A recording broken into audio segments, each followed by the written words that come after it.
हिमालय, जो Indian subcontinent पर छाए हुए हैं, हमेशा से ही ऑ और इंस्पिरेशन का सोर्स रहे हैं। लेकिन ये पहाड़ दो एशियन जायंट्स, इंडिया और चाइना, के बीच एक सेंचुरी लॉन्ग टेरिटोरियल डिस्प्यूट के विटनेस भी हैं। इस कॉन्फ्लिक्ट की जड़ें ब्रिटिश राज के ट्वाइलाइट ईयर्स में है, जब डिपार्टिंग कॉलोनियल पावर ने इल डिफाइंड बाउंड्रीज बनाई, जिससे कंफ्यूजन और कंटेंशन की लेगेसी छूट गई। 1914 में ब्रिटिश एडमिनिस्ट्रेटर हेनरी मैकमाहन द्वारा प्रपोज्ड मैकमाहन लाइन तिब्बत और ब्रिटिश इंडिया के बीच बाउंड्री डिमार्केट करने की कोशिश थी। हालांकि यह लाइन, जिसे चाइना ने कभी फॉर्मली एक्सेप्ट नहीं किया, कंटेंशन का एक मेजर पॉइंट बन गई। इंडिपेंडेंट इंडिया को यह डिस्प्यूटेड लेगेसी मिली, एक बॉर्डर डिस्प्यूट इनहेरिट हुआ, जिसने अपने नॉर्दर्न नेबर के साथ उसके रिलेशंस पर एक लंबा साया डाला। इस कम्प्लेक्सिटी में एक्साई चिन रीजन, बॉर्डर के वेस्टर्न सेक्टर में एक हाई एल्टीट्यूड डेजर्ट, एक और फ्लैश पॉइंट बन गया। लद्दाख के पार्ट के रूप में इंडिया द्वारा क्लेम्ड इस स्ट्रेटेजिकली इंपॉर्टेंट प्लेटो को चाइना ने भी क्लेम और कंट्रोल किया। 1950s में चाइना द्वारा अक्साई चिन के थ्रू एक स्ट्रेटेजिक रोड के कंस्ट्रक्शन ने टेंशन्स को और बढ़ा दिया, जिससे फुल ब्लोन कॉन्फ्लिक्ट का स्टेज सेट हो गया।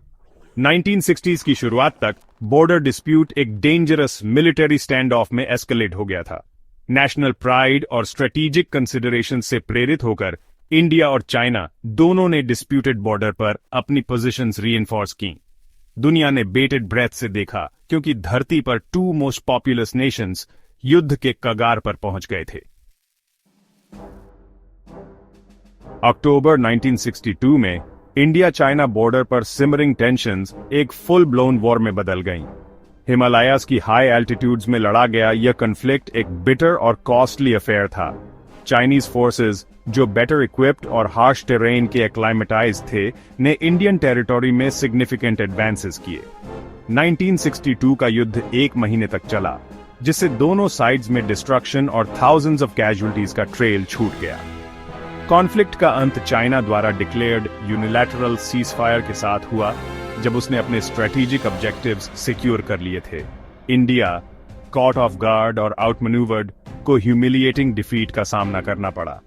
युद्ध के दोनों देशों के लिए प्रोफाउंड कॉन्सिक्वेंसेस थे।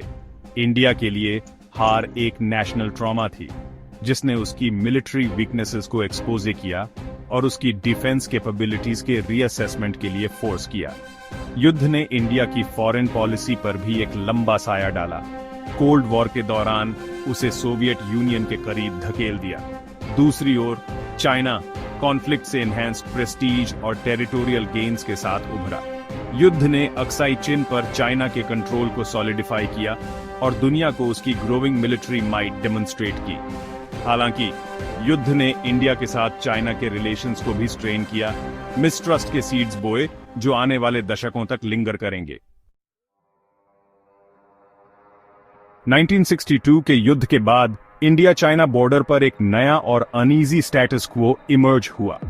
Line of actual control, LAC, एक डिफैक्टो बॉर्डर जो युद्ध के अंत में दोनों साइड्स द्वारा हेल्ड मिलिट्री पोजीशंस को रिफ्लेक्ट करती है, नई डिवाइडिंग लाइन बन गई। हालांकि LAC को कभी फॉर्मली डिमार्केट नहीं किया गया था, जिससे उसकी एग्जैक्ट लोकेशन इंटरप्रिटेशन और डिस्प्यूट के लिए ओपन रह गई। क्लियरली डिफाइंड बॉर्डर की एब्सेंस के कारण फ्रीक्वेंट मिसअंडरस्टैंडिंग्स और टेंशन्स पैदा हुई। इंडिया और चाइना दोनों ने एक दूसरे पर LAC के ट्रांसग्रेशंस और वायोलेशंस का आरोप लगाया। मिलिट्री पेट्रोल्स अक्सर फेस टू फेस आ जाती थीं, जिससे टेंस स्टैंड ऑफ्स और ओकेजनल स्कर्मिशेस होती थीं। एस्केलेशन का रिस्क बहुत बड़ा था। वॉलेटिलिटी को और बढ़ाते हुए दोनों देशों ने LAC के अलोंग एम्बिशियस इंफ्रास्ट्रक्चर प्रोजेक्ट्स शुरू किए। इंडिया ने अपने डिफेंसेस को बोल्स्टर करने और अपने बॉर्डर रीजन्स में कनेक्टिविटी इंप्रूव करने के लिए डिटर्मिन्ड रोड कंस्ट्रक्शन और ट्रूप डिप्लॉयमेंट्स को रैंप अप किया। चाइना ने अपनी बेल्ट एंड रोड इनिशिएटिव को आगे बढ़ाते हुए रीजन में अपने इंफ्रास्ट्रक्चर फुटप्रिंट का विस्तार किया। डिस्प्यूटेड बॉर्डर, मिलिट्री बिल्डअप और इंफ्रास्ट्रक्चर डेवलपमेंट के कॉम्बिनेशन ने टिंडर बॉक्स जैसी सिचुएशन क्रिएट की। LAC, जिसे सेपरेशन की लाइन माना जाता था, कांस्टेंट फ्रिक्शन का जोन बन गया, जो फ्लेयर अप्स के प्रोन था, जिससे वाइडर कॉन्फ्लिक्ट में स्पाइरल होने का खतरा था। LAC के अलोंग फ्रैजिल पीस जून 2020 में टूट गई जब गैल्वन वैली में इंडियन और चाइनीज ट्रूप्स के बीच वायलेंट क्लैश हुआ। यह क्लैश दशकों में दोनों आर्मीज के बीच डेडलीस्ट कॉन्फ्रंटेशन, दोनों साइड्स में कैजुअल्टीज का कारण बना और रीजन में शॉक वेव्स भेज दी। गैल्वन वैली क्लैश ने इंडिया चाइना बॉर्डर डिस्प्यूट में एक डेंजरस एस्केलेशन को मार्क किया। जो एक लोकलाइज्ड कॉन्फ्रंटेशन के रूप में शुरू हुआ, वह जल्दी ही एक मेजर मिलिट्री स्टैंड ऑफ में बदल गया। दोनों साइड्स ने बॉर्डर पर रीइंफोर्समेंट्स भेजे। दुनिया ने एंग्जाइटी के साथ देखा क्योंकि दो न्यूक्लियर आर्म्ड नेबर्स युद्ध के कगार पर पहुंच गए थे। गैल्वन वैली क्लैश का इमीडिएट ट्रिगर डिस्प्यूटेड गैल्वन वैली में चाइनीज इंफ्रास्ट्रक्चर कंस्ट्रक्शन को लेकर डिसएग्रीमेंट था। इंडिया ने कंस्ट्रक्शन को एक प्रोवोकेटिव मूव के रूप में देखा, जबकि चाइना ने जोर देकर कहा कि यह उसके टेरिटोरियल राइट्स के भीतर था। क्लैश ने टेरिटोरियल डिस्प्यूट्स, मिलिट्री डिप्लॉयमेंट्स और स्ट्रेटेजिक मिसट्रस्ट के वॉलेटाइल मिक्स को हाईलाइट किया, जिसने इंडिया चाइना रिलेशनशिप को कैरेक्टराइज किया।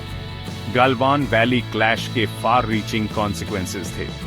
इसने LAC के अलोंग पीस के इल्यूजन को चकनाचूर कर दिया और इंडिया चाइना रिलेशंस को दशकों में उनके लोवेस्ट पॉइंट तक पहुंचा दिया। इसने इंडिया में एंटी चाइना सेंटिमेंट की एक वेव भी ट्रिगर की, जिससे चाइनीज गुड्स के बॉयकॉट्स और इकोनॉमिक टाइज के रीअसेसमेंट का आह्वान किया गया। सेक्शन 5, इंडियाज स्ट्रेटेजिक इंपेरेटिव्स, ऊंची जमीन की रक्षा करना। इंडिया के लिए चाइना के साथ बॉर्डर डिस्प्यूट सिर्फ एक टेरिटोरियल डिस्प्यूट से कहीं ज्यादा है। यह नेशनल सिक्योरिटी का मामला है और इंडिया के अपने सॉवरेंटी की रक्षा करने के रिजॉल्व का टेस्ट है। हिमालयास, जो कभी इंडिया को इन्वेजन से प्रोटेक्ट करने वाला नेचुरल बैरियर था, अब एक वल्नरेबल फ्रंटियर के रूप में देखा जाता है। हिमालयास में इंडिया के स्ट्रेटेजिक इंपेरेटिव्स कई फैक्टर्स से ड्रिवन हैं। सबसे पहली और सबसे महत्वपूर्ण जरूरत अपनी टेरिटोरियल इंटेग्रिटी की रक्षा करना है। 1962 वॉर के एक्सपीरियंस ने इंडियन साइकी पर एक गहरा स्कार छोड़ा है, जिससे इंडिया के लिए टेरिटोरी का कोई और लॉस रोकना अनिवार्य हो गया है। दूसरा, इंडिया अपनी नेशनल सिक्योरिटी के लिए हिमालयास की स्ट्रेटेजिक इंपॉर्टेंस के बारे में एक्यूटली अवेयर है।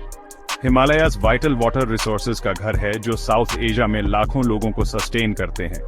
हिमालयन हेडवाटर्स पर कंट्रोल इंडिया की वाटर सिक्योरिटी के लिए क्रूशल है। तीसरा, इंडिया रीजन में चाइना की ग्रोइंग मिलिट्री प्रेजेंस को लेकर कंसर्न्ड है। साउथ चाइना सी में चाइना के असर्टिव पोस्चर के साथ मिलकर चाइना के रैपिड मिलिट्री मॉडर्नाइजेशन ने न्यू दिल्ली में अलार्म बेल्स बजा दी है। इंडिया को डर है कि चाइना की ग्रोइंग मिलिट्री माइट का इस्तेमाल उसकी हिमालयन बॉर्डर्स पर प्रेशर डालने के लिए किया जा सकता है। सेक्शन 6, चाइनाज स्ट्रेटेजिक कैलकुलस, पश्चिमी परिधि को सुरक्षित करना। चाइना के लिए इंडिया के साथ बॉर्डर डिस्प्यूट अपनी विशाल वेस्टर्न पेरिफेरी को सिक्योर करने और एक ग्लोबल पावर के रूप में अपने राइज को कंसोलिडेट करने के उद्देश्य से एक लार्जर स्ट्रेटेजिक कैलकुलस का पार्ट है। हिमालयास में चाइना के strategic interests, historical claims, security concerns और इकोनॉमिक एम्बिशंस के कॉम्प्लेक्स मिक्स से ड्रिवन है।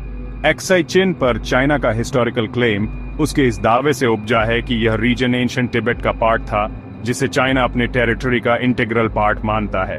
एक्साई चिन पर चाइना का कंट्रोल अपने रेस्टिव शिनजांग प्रांत के साथ उसके स्ट्रेटेजिक कम्युनिकेशन लिंक्स के लिए क्रूशल है। दूसरा, चाइना अपने वेस्टर्न प्रोविंसेस, विशेष रूप से शिनजांग और तिब्बत की सिक्योरिटी को लेकर कंसर्न्ड है, जहां अनरेस्ट और सेपरेटिस्ट मूवमेंट्स देखे गए हैं। चाइना LAC के अलोंग इंडियन ट्रूप्स की प्रेजेंस को एक पोटेंशियल सिक्योरिटी थ्रेट के रूप में देखता है और अपने टेरिटरी में इंस्टेबिलिटी के किसी भी स्पिलओवर को रोकने के लिए डिटरमिन्ड है। तीसरा, चाइना की इकोनॉमिक एम्बिशंस, विशेष रूप से उसकी बेल्ट एंड रोड इनिशिएटिव, भी उसकी हिमालयन स्ट्रैटेजी में एक फैक्टर है। चाइना के एम्बिशियस इंफ्रास्ट्रक्चर प्रोजेक्ट्स, जिनमें रोड्स, रेलवेज और पाइपलाइंस शामिल हैं, चाइना को सेंट्रल एशिया, यूरोप और बियॉन्ड से कनेक्ट करने के लिए डिजाइंड है।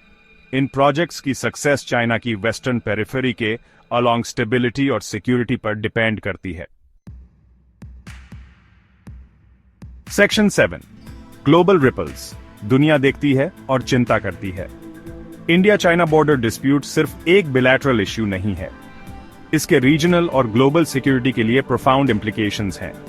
दुनिया ग्रोइंग कंसर्न के साथ देखती है क्योंकि दो न्यूक्लियर आर्म्ड नेबर्स एक डेंजरस मिलिट्री स्टैंड ऑफ में लगे हुए हैं। बॉर्डर डिस्प्यूट के एस्केलेशन ने साउथ एशिया में टेंशन्स को बढ़ा दिया है, एक ऐसा रीजन जो पहले से ही मल्टीपल सिक्योरिटी चैलेंजेस से जूझ रहा है। मिसकैलकुलेशन या अनइंटेंडेड एस्केलेशन का रिस्क रियल है और वाइडर कॉन्फ्लिक्ट के कॉन्सिक्वेंसेस कैटास्ट्रॉफिक होंगे। बॉर्डर डिस्प्यूट ने ग्लोबल पावर्स, विशेष रूप से यूनाइटेड स्टेट्स का ध्यान भी खींचा है, जो चाइना की ग्रोइंग असर्टिवनेस को लेकर इंक्रीजिंगली वेरी है। यूएस ने इंडिया के साथ अपनी स्ट्रेटेजिक पार्टनरशिप को मजबूत किया है, उसे एडवांस्ड मिलिट्री हार्डवेयर और डिप्लोमेटिक सपोर्ट प्रदान किया है। बॉर्डर डिस्प्यूट चाइना और यूएस के बीच ग्रोइंग राइवलरी को हाईलाइट करता है, जो ट्रेड और टेक्नोलॉजी से लेकर सिक्योरिटी और डिप्लोमेसी तक मल्टीपल फ्रंट्स पर प्ले आउट हो रहा है। इंडिया चाइना बॉर्डर डिस्प्यूट दो सुपर पावर्स के बीच लार्जर जियोपॉलिटिकल कंपटीशन का एक माइक्रोकॉज्म है, जिसके इंटरनेशनल ऑर्डर के फ्यूचर के लिए ग्लोबल इंप्लीकेशंस हैं। सेक्शन 8 शांति का रास्ता बनाना, बातचीत, कूटनीति और तनाव कम करना। इंडिया चाइना बॉर्डर डिस्प्यूट के पीसफुल रेजोल्यूशन का रास्ता डायलॉग, डिप्लोमेसी और डी एस्केलेशन में निहित है। दोनों देशों को रिस्ट्रेंट एक्सरसाइज करना चाहिए, प्रोवोकेटिव एक्शन से बचना चाहिए और म्यूचुअली एक्सेप्टेबल सॉल्यूशन खोजने के लिए सस्टेन्ड और सिंसियर नेगोशिएशंस में एंगेज करना चाहिए। डी एस्केलेशन की दिशा में पहला कदम LAC से ट्रूप्स का डिसएंगेजमेंट और डी इंडक्शन है। दोनों साइड्स को बफर जोन बनाने और एक्सीडेंटल क्लैशेस के रिस्क को कम करने के लिए अपनी फोर्सेस को वापस खींचना चाहिए। इसके बाद कॉन्फिडेंस बिल्डिंग मेजर्स होने चाहिए, जैसे कि increased military to military communication और एक्सचेंजेस। अगला कदम हाई लेवल डिप्लोमेटिक एंगेजमेंट को रेज्यूमे करना है। दोनों देशों को एग्जिस्टिंग डायलॉग मैकेनिज्म्स, जैसे कि working mechanism for consultation and coordination on India China border affairs WMCC और स्पेशल रिप्रेजेंटेटिव स्टॉक्स को रिवाइव करना चाहिए। कॉन्फिडेंस बिल्डिंग, पोजीशंस को क्लैरिफाई करने और कन्वर्जेंस के एरियाज एक्सप्लोर करने पर फोकस होना चाहिए।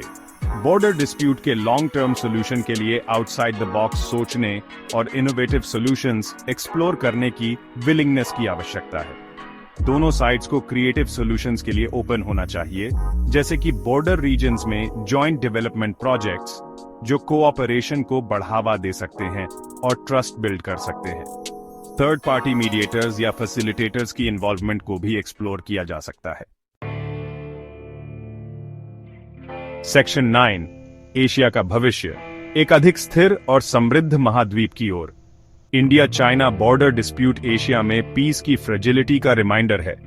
दोनों देशों अपनी विशाल पॉपुलेशंस, ग्रोइंग इकोनॉमीज और न्यूक्लियर आर्सेनल्स के साथ रीजन और बियॉन्ड में पीस और स्टेबिलिटी मेंटेन करने की शेयर्ड रिस्पॉन्सिबिलिटी है।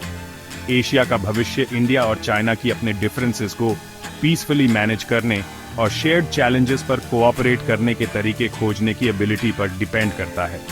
दोनों देशों का एक स्टेबल और प्रॉस्परस एशिया में वेस्टेड इंटरेस्ट है, जो उनके अपने इकोनॉमिक ग्रोथ और डेवलपमेंट के लिए एसेंशियल है। कोऑपरेशन, न कि कॉन्फ्रंटेशन, ही आगे बढ़ने का एकमात्र रास्ता है।